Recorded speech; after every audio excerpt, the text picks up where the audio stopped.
I come from a sort of online business spaces, and there was particularly a group of sort of female entrepreneurs. And when a lot of these, big subjects such as Me Too movement, then the BLM protests and COVID and all that, when all of these movements or manias were moving through the society, there was just so much comments out there. But particularly one that struck with me was one lady that was saying on Facebook that she is taking her two kids to the trans reading story hour at the library to show them the support. And I just remember thinking, like, I just can't figure out whether she just can't see the potential downsides for her kids, or whether the need to be recognized as the righteous one, fighting the difficult fight, which FYI isn't that difficult anymore. Whether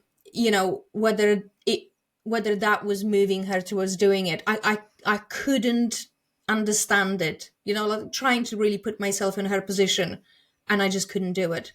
How do you see all of that madness? Because Yeah, I a agree lot with of you. mums are pushing this stuff, and Yes, I just exactly. can't Exactly. square it Thank up. you for saying that. Thank you for saying that. Of course, there's a lot of parents trying to fight against it and having a very, very difficult time and Yeah. losing their kids and everything.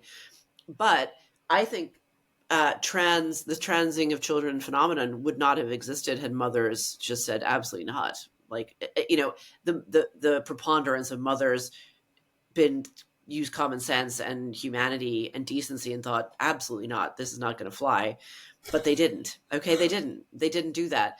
Michael Malice, I forget in what interview, but he said, he pointed out that there's a particular type of liberal white woman who would sacrifice anything, including her own children, for sort of virtue status points, and to rise within her social group as the most virtuous and the most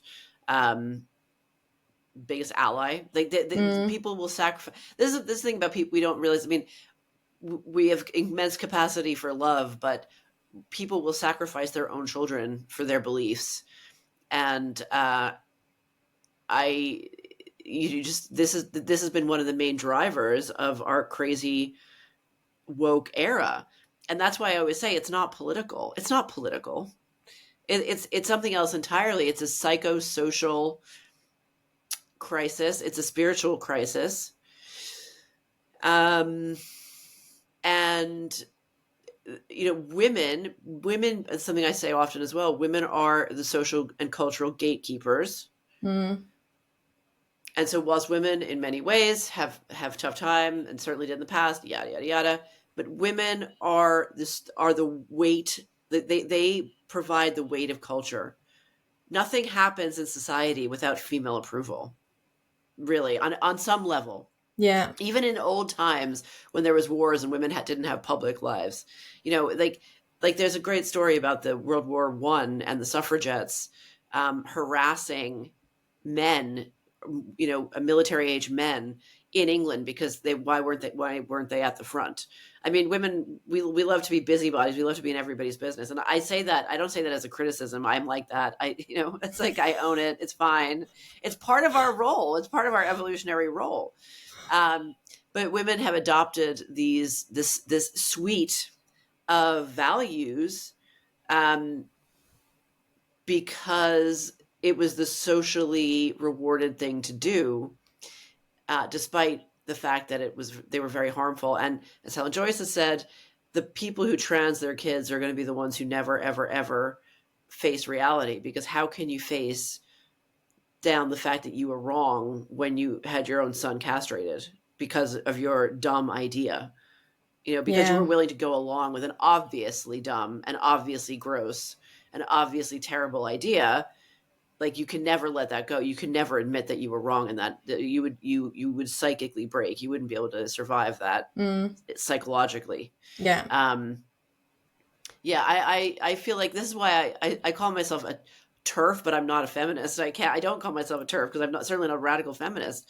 I think feminism is actually responsible for A lot. I mean, feminism is indistinguishable from the various types of feminism, from this sort of hard left that from in the 90s we all laughed about, but that has now really kind of contaminated the whole mainstream. If you enjoyed this clip and you would like to support the show, all you have to do is press subscribe. And to watch the full conversation, you can go right here.